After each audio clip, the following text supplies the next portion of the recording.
We start a new unit today, and the overall unit will be exploring linear and exponential change, comparing growth rates between these types of functions. Today, primarily, we're going to focus on linear functions. And what does that mean? The title of our lesson here, you can see, is what does a constant rate of growth mean?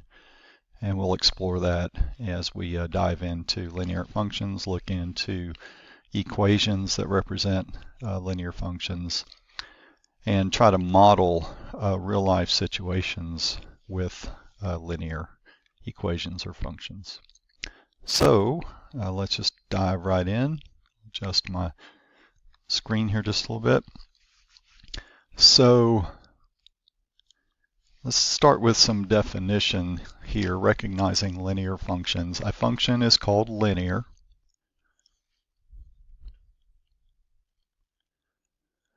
if and only if it has a constant growth rate. And if the growth rate is a constant all the way through all the data, same number, then we call this, if it were the graph of the linear function, we would call this the slope of the line. And of course, the graph of a linear function is always going to be a straight line. What we're going to do here is take a look at a couple of scenarios, and one of the things that you'll do in this lesson is try to identify when you have a linear function and when do you not. How do we know, reading a narrative, whether or not this real-life situation represents a linear function? Well, it's all about the growth rate, and in particular, as we said earlier, is it a constant growth rate? So let's take a look at this example. For my daughter's wedding reception, this person pays $500 rent for the building, and then the cost will be $15 for each guest. Okay, so this is a way to describe the total cost of the reception, and we can call that the y, the dependent variable, because cost, the dependent variable, is going to depend on the number of guests that attend. So independent variable will be the number of guests, and that will lead us to the dependent variable, which in this case is the cost of the reception. So identify the growth rate. Well, we could say the growth rate is $15. And we could say that's a constant growth rate. The practical meaning of this growth rate in this context is, we could say this several different ways. The wedding reception, I'll just say the reception cost will increase by $15 for each additional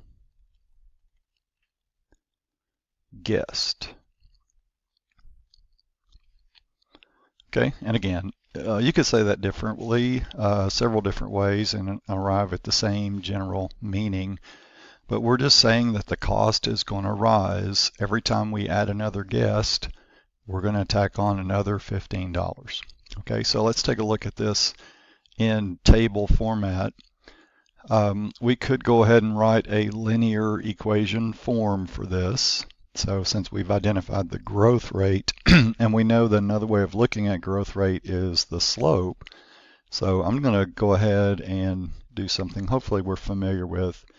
I'm going to write a linear equation, slope-intercept equation. All right, so x represents the number of guests, and y is going to be the cost. So it's 15 times the number of guests, and then we have this flat $500 that we pay as a, again, just a flat fee. Doesn't depend on the number of guests. All right, so we could assume, I guess, that if nobody showed up, no guest, we would still pay the $500. Maybe it's a non-refundable. And we call this the initial value. So I'll just kind of plot these points as we go. So 0, 500 would be right here.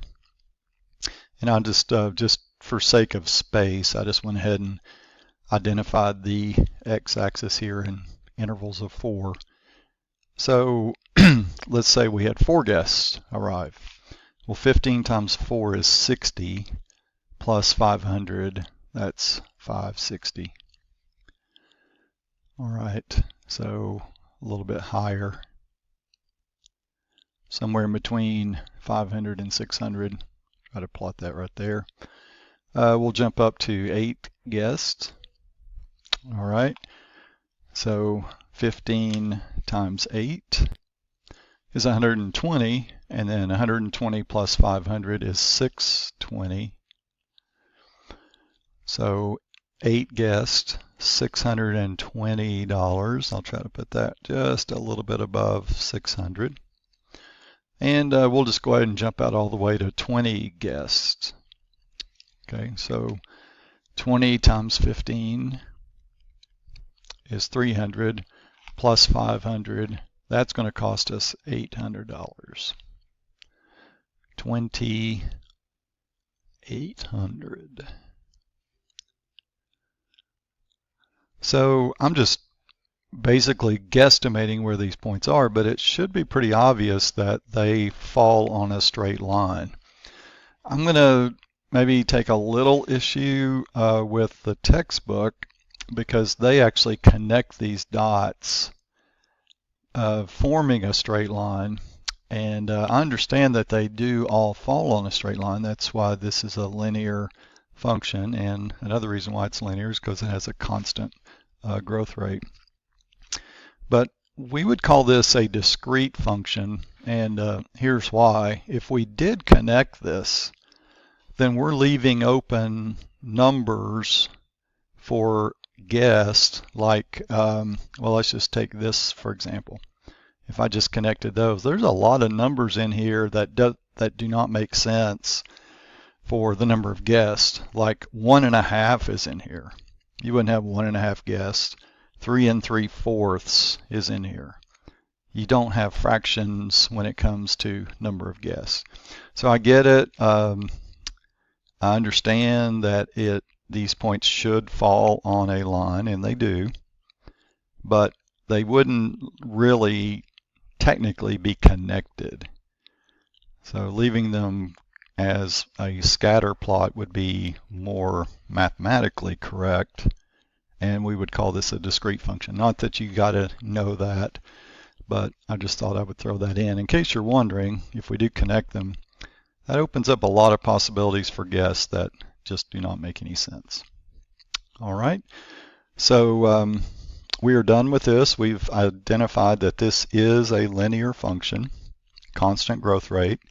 Be ready to tell me in words, what does that growth rate mean in the context of the problem that you're given? You'll be doing that some in the exercises. All right, let's take a look at this example. So my salary is initially $30,000. I get a 10% salary raise each year for several years. So my salary is being described as a function of time.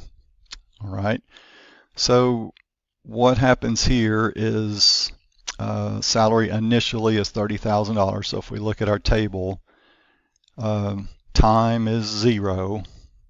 No time has passed. In other words, we have a $30,000 salary. And these are in thousands, so that would be right here. Okay, after the first year,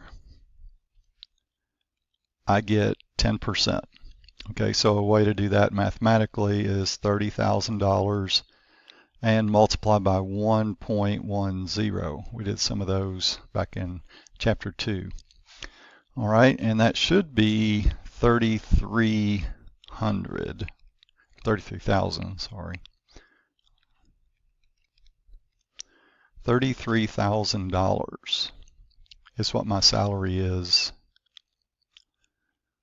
after year 1. All right, so let's put that on here. I'm going to try to guesstimate where a third of the way would be. A little bit higher. Okay, now let's go to year 2. With year 2, we take the 33,000 and we do a 10% increase on that. So 33,000 prior year, or salary for year at the end of year 1, and then we multiply that by 1.10, and that's $36,300. All right, so year 2, 36, a little bit higher. Go ahead and keep those in black. Okay, let's just do, we'll jump ahead a little bit. Let's go to year 6. Okay.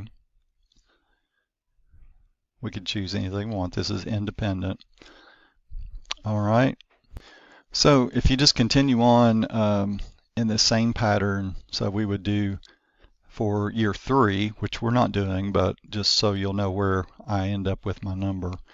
So we would do 36.3 times 1.10, get that result, and then that result times 1.10, continue on that same pattern until we get to year 6. And so just to save a little bit of time, I just went ahead and calculated that for us.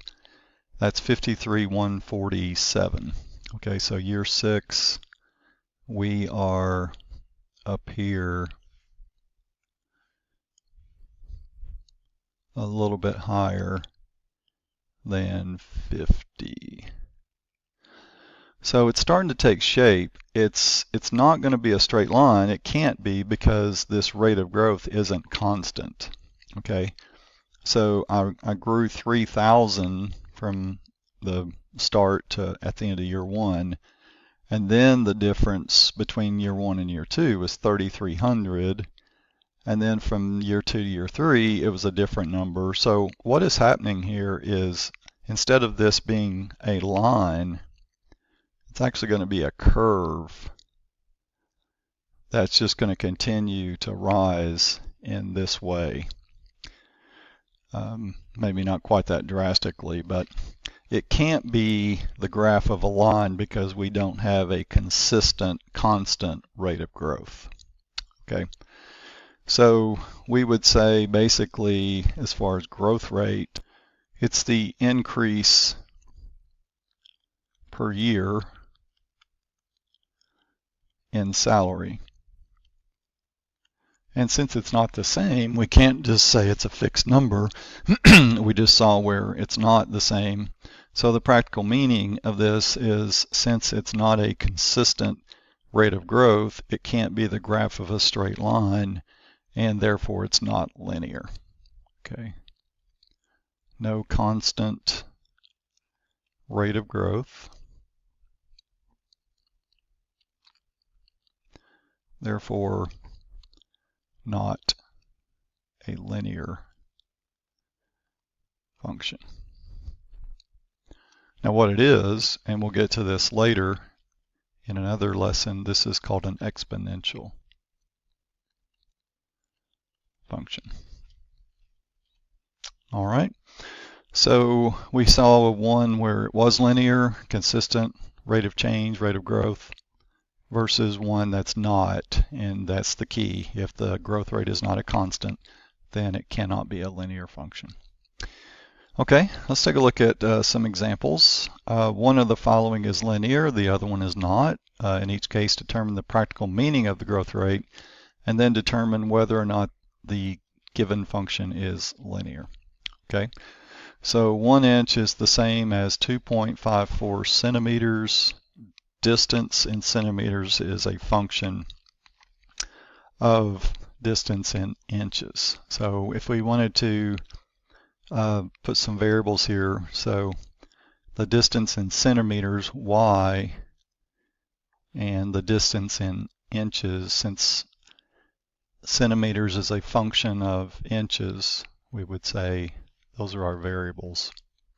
Okay, so if we look at this, every time so for every 1 inch growth in inches, we have 2.54 in centimeters. Okay, so determine the practical meaning of the growth rate. The growth rate is 2.54 centimeters. So I'll just go ahead and in y equals mx plus b, we don't know what the initial value is, but it would be kind of like this. Every time I put in an inch, I grow essentially 2.54 centimeters. So for every increase in inches,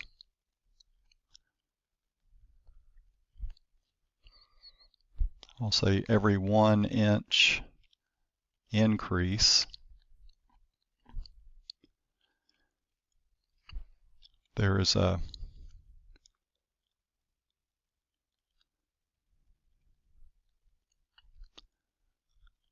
2.54 centimeters.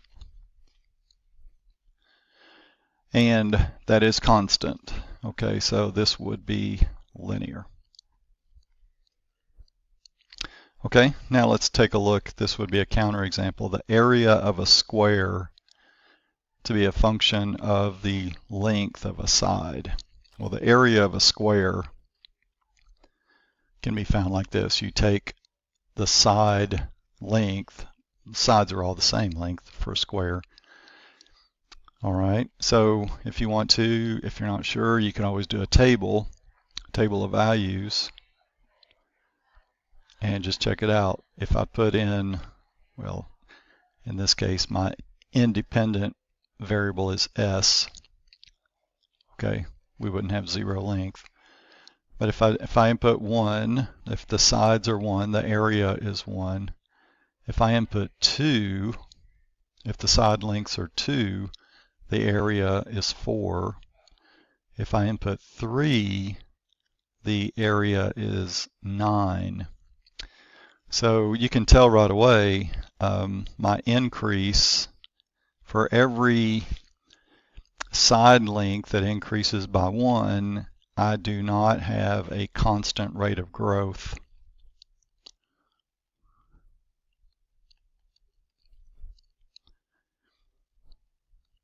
I'll just say every increase in side length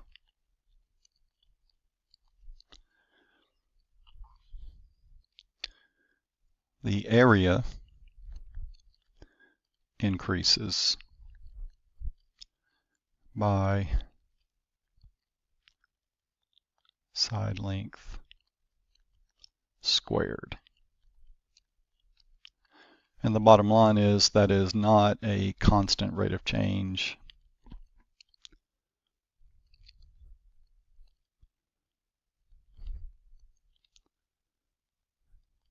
Not linear.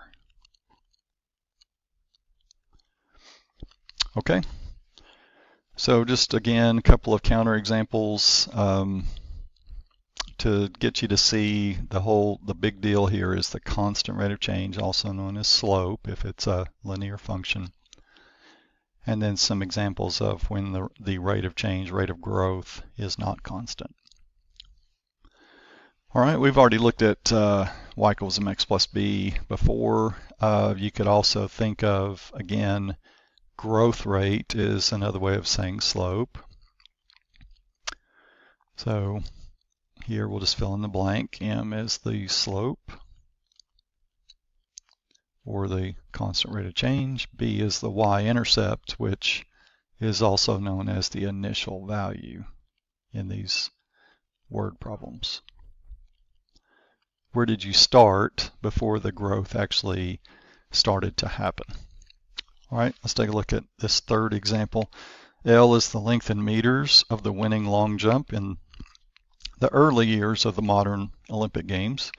We think of L as a function of the number N of Olympic Games since 1900. So N equals 0 is the games in 1900.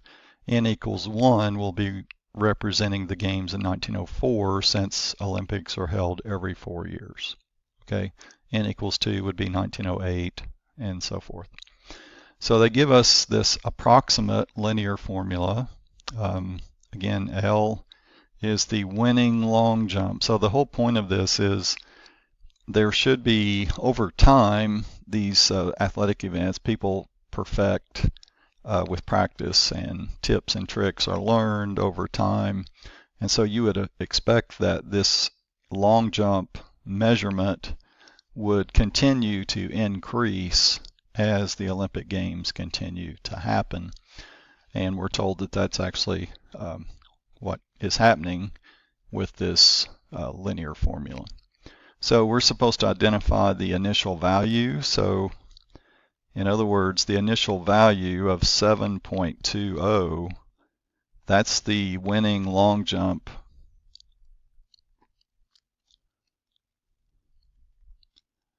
distance in the 1900 games. So N is 0. So that's the interpretation of 7.2. And then the 0.14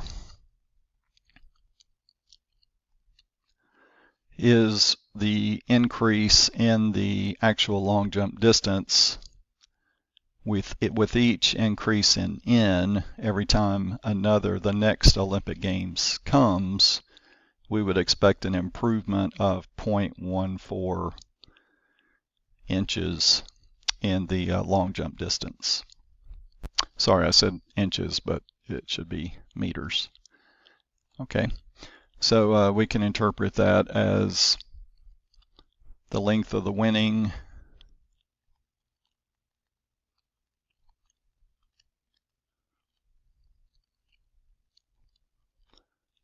long jump increased by 0.14 meters from one game to the next.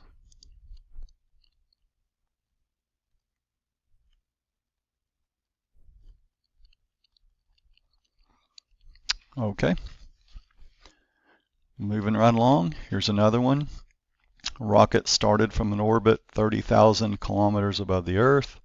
The surface of the Earth, it blasts off and flies at a constant rate of speed of 1,000 kilometers per hour away from Earth. Explain why the function giving the rocket's distance from Earth in terms of time is linear, and then identify the initial value and growth rate and find a linear formula. Okay, so the reason why this is linear is because leaving from an initial value of 30,000,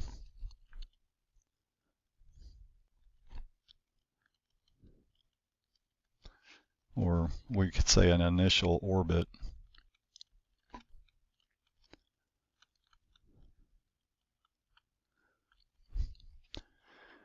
the rocket flies at a constant rate of speed.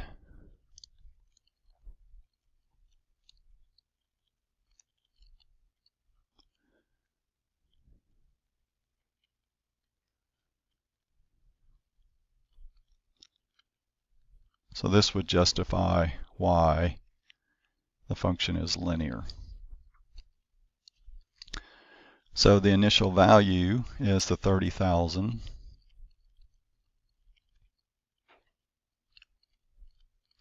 Kilometers. And the growth rate is 1,000 kilometers per hour. And now the linear formula or linear equation would be y equals 1,000x plus 30,000. So x is time in hours, and y, where we could say x is time in hours, and y is distance in kilometers. Okay. So here we are, familiar territory, I hope. How do we find and interpret what the slope is if we have a linear function? So slope is also known as, we should say growth rate. I would include constant. It's got to be a constant growth rate. So we could express this as the change in the function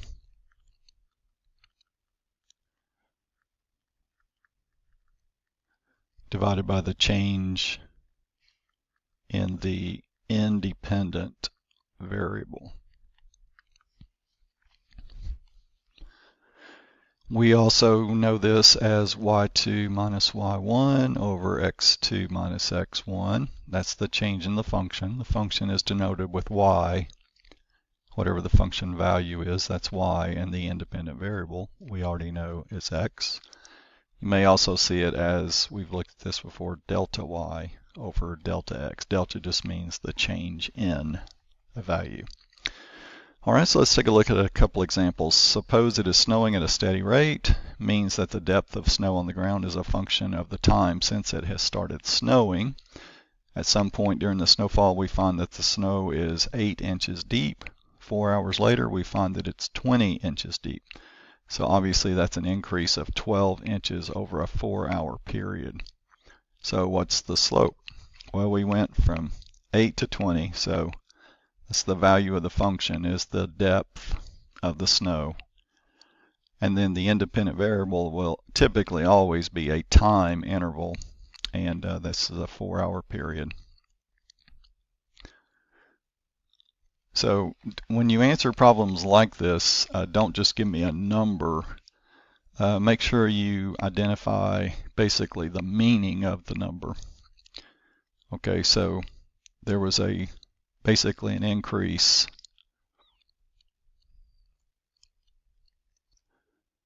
of 3 inches.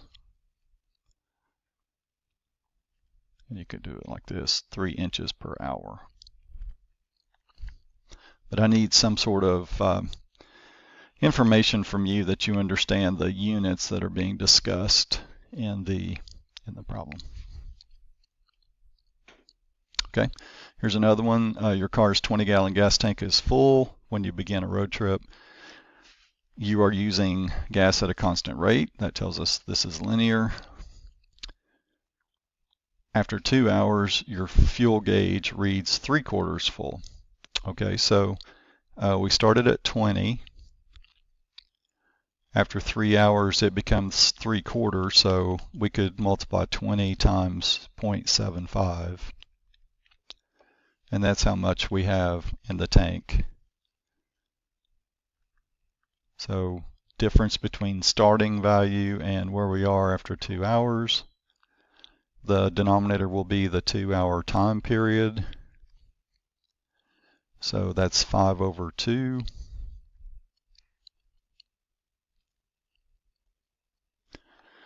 Which of course is 2.5.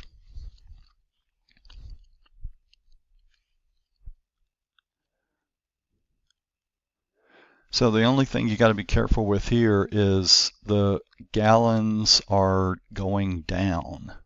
Okay, so you really have to read in context, or you could have adjusted here with this. But you do need to remember, I started at 20, I am now down to 15, so this represents a negative slope. Okay, the value or the amount of gas is going down at negative 2.5 gallons per hour. So you could say the word decrease, or just use the negative sign. All right, so pay attention to whether the level you're talking about is going up like snowfall or going down like the gas. Okay, the speed of sound in air depends on the temperature. T is the temperature in Fahrenheit. S is the speed of sound per second in feet per second. The following relation is given by this linear formula. what is the speed of sound when the temperature is 0? So pretty easy. We input 0 for temperature. And in the speed is in feet per second. So we would say at 0 degrees, it's traveling at 1052.3 feet per second.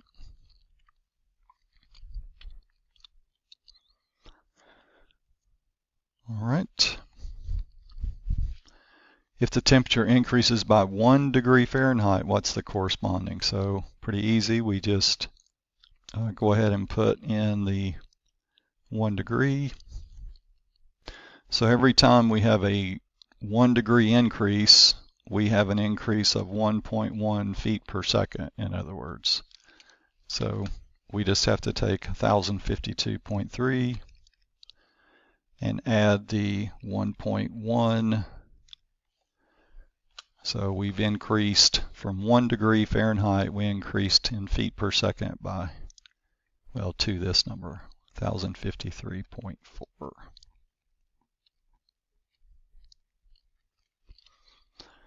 All right.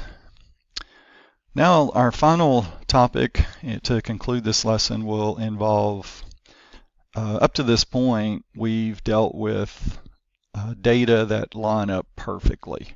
Okay, all the data points fall perfectly on a straight line.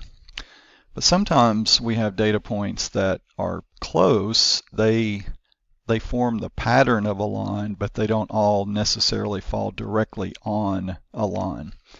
And I've used this as an example going back to lesson 2.2. We did this in your notes. So this is the table of the speed of various animals of different lengths. And then this is the scatter plot that results. So this, if I were to connect all these dots, they would not all fall on just one line, but they are very close to that. If I were to draw a line, the points would not be far away. They are moving in a linear direction, but they don't always necessarily fall on a straight line. So when this happens, we are going to do something called a regression line. It's also known as a trend line. It could also be referred to as a line of best fit. And I'm going to walk you through a program that we're going to use, a nice program that has a graphing calculator that makes finding this regression line really very easy. And I'll give you a couple examples, or we'll do one example together. Okay. So let's do a definition. A regression line is a line that comes as close as possible in a certain sense to fitting data. That's why we call it a line of best fit. The procedure for calculating a trend line for given data is called a linear regression. Okay, just using that same word again. All right, so let's take a look using the table that is on the previous slide. I'm going to pull up Desmos.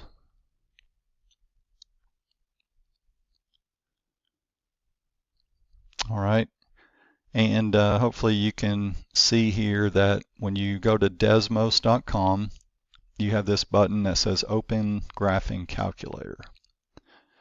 Okay, here you are going to put this over a little bit. Here you're going to hit the plus sign and you're going to choose Table. And it's in this table that we're going to key in the values for the animals and their various lengths. So I'm going to flip back and forth if that's okay.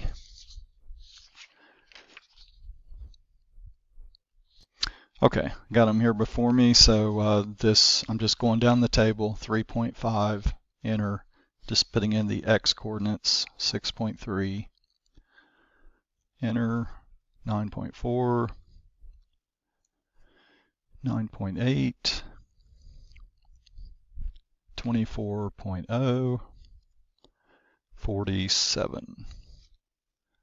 All right, and then we can just click over here, put in the y's, 8.2,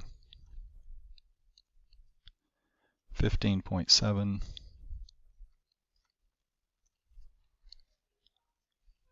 24,